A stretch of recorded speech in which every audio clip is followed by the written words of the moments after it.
ये पानी होइन यो आँसु।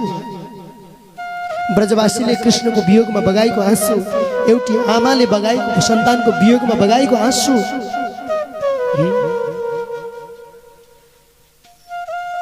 बिहान ती माता यशोदा सबेरै उठ्छिन् अनि स्नान गर्छिन् अनि जमुनातर्फ जान्छन्। दिनभरि जमुनाका तटमा टोलाएर बस्छिन्।